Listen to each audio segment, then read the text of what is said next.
All right, so today we're diving into something pretty controversial happening in South Africa. Well, imagine this. You win Miss Universe Africa in Oceania. It's a title that, like, celebrates the whole continent, right? Right? But then your own country, South Africa, says, nope, sorry, you can't represent us. Yeah. And the reason, your heritage. This is exactly what happened to Chidimma Adinma. She's 23 years old, born and raised in South Africa, but her parents are Nigerian. Oh, wow. And then this whole thing has sparked a huge debate Mm-hmm. about identity, about belonging, and about what it even means to be South African today. You know, it's a fascinating case, really. It makes you look beyond just this one event. It's like we're watching this clash of ideas about national identity, and it's playing out on this very public stage. It's not just about a beauty pageant. It's like a lens, to examine South Africa's relationship with the rest of the continent. It's a complicated relationship for sure. So to really unpack this, we're looking at this YouTube video from Kilimanjaro News Network. They focus on news and analysis from all across Africa. And they're calling this situation South Africa's identity crisis, which is a pretty strong statement. Yeah. Why use such a strong term? Well, the video highlights this really stark contrast between, the ideals of unified Africa championed by people like Nelson Mandela and then the reality of what's happening today in South Africa. The growing xenophobia. Exactly. Yeah, it's important to remember that during apartheid, South Africa got a ton of support from other African nations, that shared struggle, that fight for freedom. It was supposed to bring about this new era, of unity and cooperation. Right. That was the hope. But as this video shows, there's this rise in hostility towards immigrants, specifically from other African countries. There are reports of violence, discrimination, even attacks on businesses owned by foreigners. And it's this disconnect, right, between the historical ideal of Pan-Africanism, this idea of a shared identity and solidarity, and then what's happening on the ground, this reality of xenophobia that the video really digs into. So let's talk about that term, Pan-Africanism. For our listener who might not be familiar, could you give us a little background? Absolutely. Pan-Africanism, at its core, is the belief that people of African descent, no matter where they live, they have shared interests, a common destiny. It's about recognizing these historical connections, the cultural ties, the political need for unity across the continent. Figures like Marcus Garvey, W.E.B. Du Bois, they were early proponents of this idea, and it really gained momentum during the movements for independence from colonial rule. So Nelson Mandela really embodies this ideal, right? His vision for a post-apartheid South Africa was deeply rooted in this sense of a shared African identity. Exactly. Mandela saw South Africa's liberation as linked to the entire continent's liberation. He believed that a free South Africa had this responsibility, to champion the cause of unity and progress for all of Africa. Which makes the current situation, well, even more jarring. We see this rise in xenophobia, where people are targeted, marginalized, just because they were born in another African country. It seems to go against everything Mandela stood for. It really does raise questions about how far South Africa has come in embracing that vision of a united Africa. And the video points out that it's not just about, individual acts of prejudice. It's a systemic issue. When they say systemic, what do they mean? Are they suggesting the South African government is somehow complicit in this xenophobia? Well, they do raise some interesting questions about the government's response. For example, they highlight the investigation into Chidimma's mother's residency status, which seems to have come up only after Chidimma gained international attention. It almost seems like they're saying, well, now that she's successful, let's scrutinize her family's right to be here. Exactly. And the video argues that this kind of scrutiny, it's often applied selectively to immigrants from other African countries. And this is where the whole issue of identity gets really complicated, right? Right. Because if someone is born and raised in South Africa, contributes to society, but is still seen as an outsider because of their heritage, what does that say about how we define national identity? Yeah, it challenges us to think about what truly constitutes belonging, right? Is it just where you're born? Or is there more to it? And if there is, what are those criteria? And who gets to decide? Exactly. And this is where the Kilimanjaro News Network video brings in another concept, this idea of Ubuntu. Have you ever heard of this term? I have, but I'll admit I'm not totally clear on it. Could you explain it for our listener and maybe connect it back to this situation? Of course. So Ubuntu is a Nguni Bantu term, often translated as humanity towards others. But it's more than just kindness. It's a philosophy. It emphasizes our interconnectedness, The basic idea is that a person is a person through other people. We define ourselves and our humanity through our relationships with others. It's recognizing our shared humanity, Yeah. understanding that our well-being is intertwined. So how does Ubuntu, this idea of interconnectedness, relate to what's happening in South Africa? Well, the video argues that xenophobia, this fear and rejection of foreigners, is fundamentally at odds with the principles of Ubuntu. Because it creates division where there should be unity. Exactly. If we're all connected, then harming someone from another African country is ultimately harming ourselves. Okay, so we have this tension between the historical ideal of Pan-Africanism, the lived reality of xenophobia, and this philosophical concept of Ubuntu. It sounds like what's happening in South Africa isn't just about one woman in a beauty pageant. It's about something much larger, something fundamental to how we understand ourselves and our relationships to others. You've got it.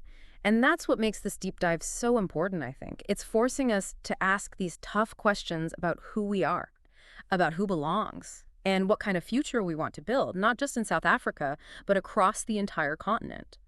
Picking up on that idea of a larger conversation, right? This situation really highlights this question we've been wrestling with for centuries. How do we reconcile this dream of unity, with the reality of these deep-seated divisions?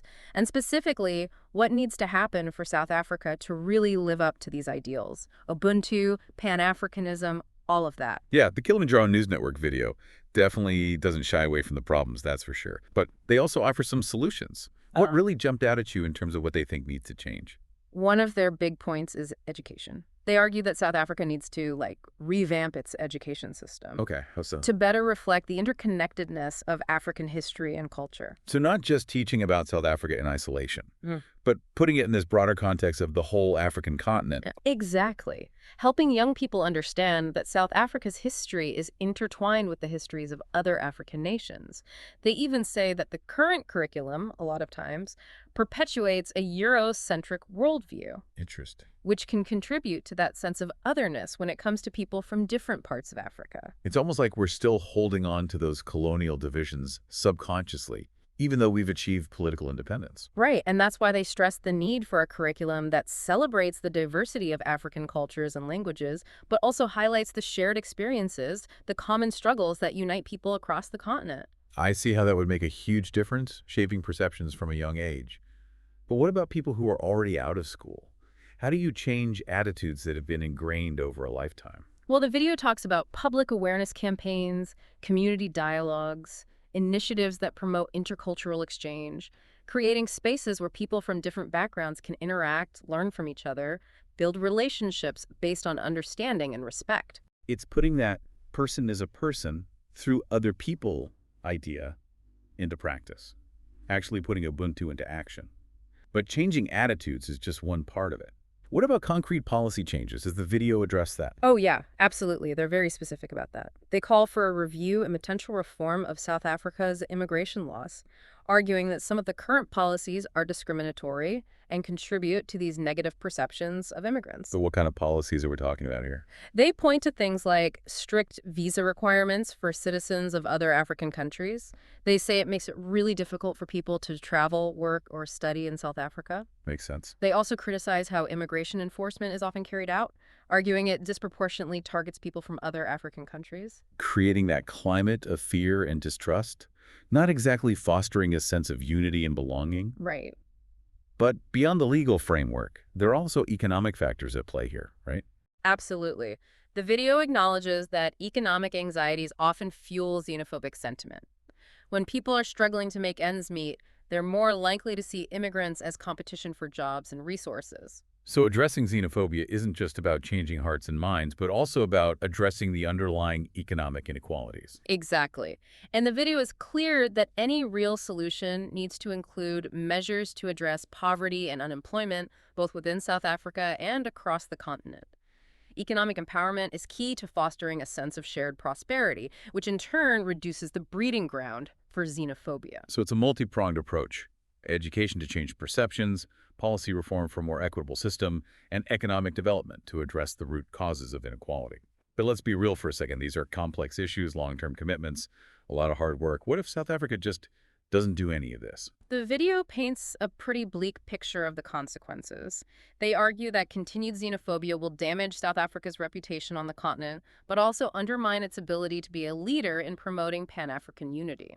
Actions speak louder than words.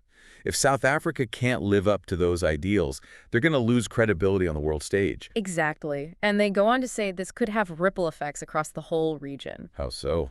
Broader implications for all of Africa. Well, their argument is if South Africa, which is seen as this economic powerhouse, succumbs to xenophobia and isolationism, it could discourage regional cooperation and integration, hinder efforts to create a more unified and prosperous African continent. A domino effect.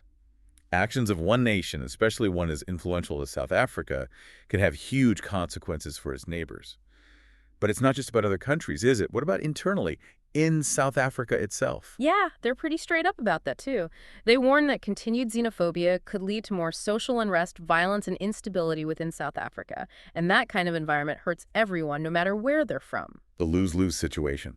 Division within society, undermining economic growth, damaging the country's image globally. And yet, despite all that, we still see this persistent xenophobia. It's complex, no easy fix, but the video does a good job of laying out the stakes, the urgency. That wake-up call. This isn't just theoretical.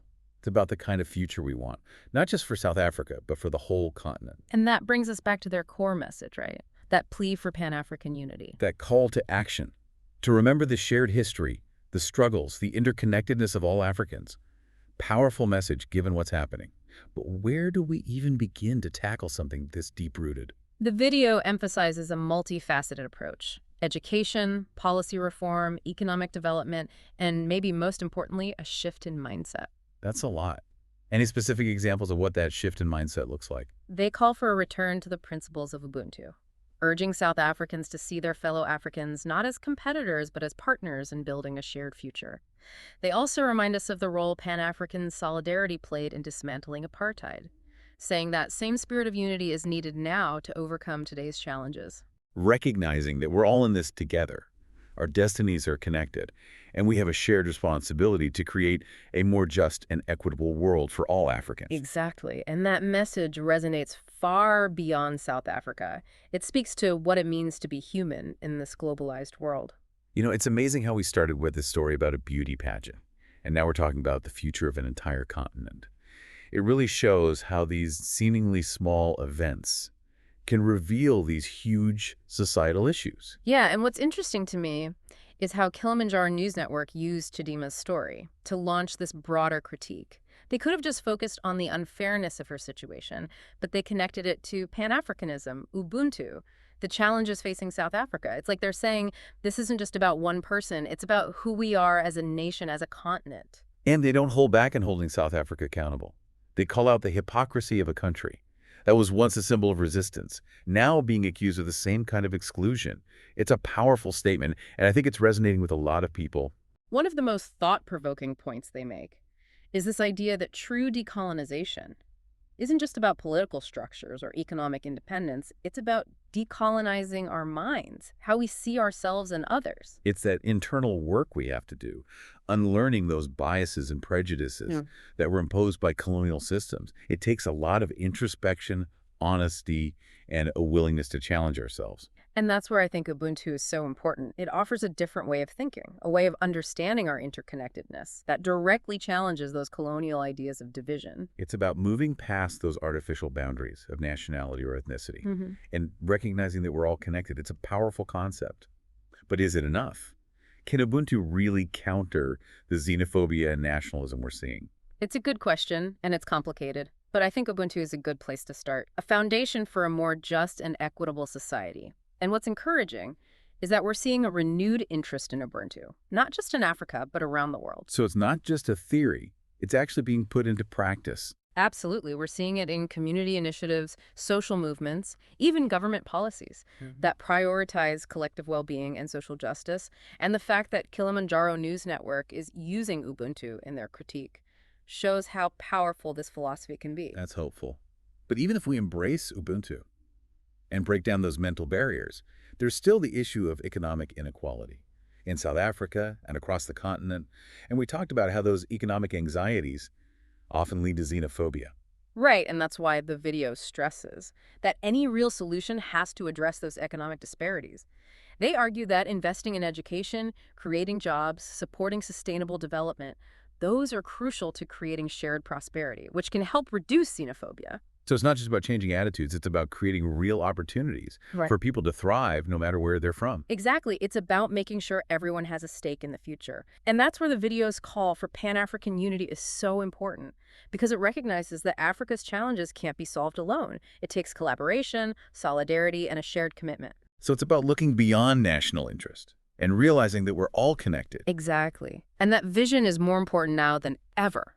As the world becomes more interconnected, we need global solutions to global challenges. And Africa, with its diversity and resilience, has something unique to offer. It's a reminder that Africa isn't just about problems.